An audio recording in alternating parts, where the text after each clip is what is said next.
In 1940, as war consumed Europe, whispers circulated about a mysterious place called Auschwitz.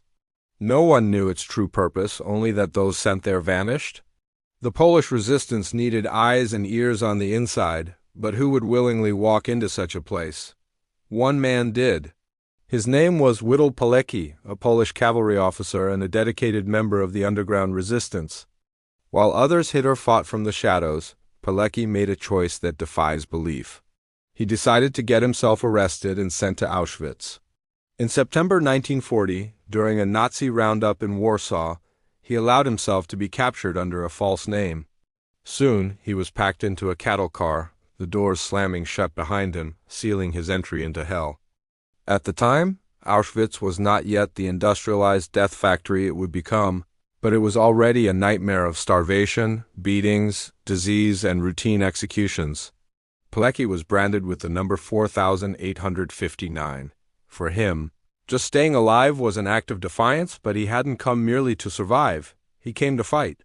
Inside the barbed wire, Pilecki began to build a secret underground network.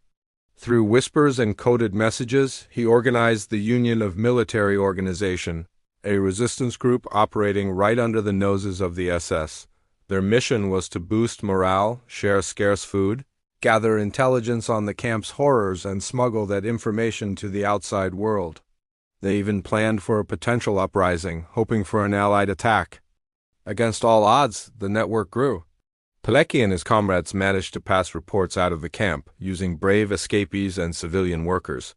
These were some of the very first eyewitness accounts of the systematic brutality unfolding in Auschwitz. They detailed the forced labor, the mass executions, and the starvation. By 1942, Pilecki's reports had reached the Polish government in exile and the Allied leaders.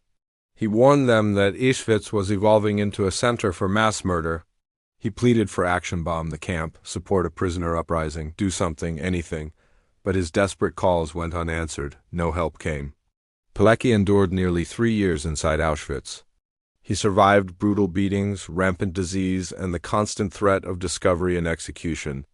Many in his network were caught and killed, but he never stopped. By 1943, with the camp expanding into a full-scale extermination center, Pilecki knew his time inside was running out. The resistance needed his direct testimony. He had to escape. So he planned the impossible once again.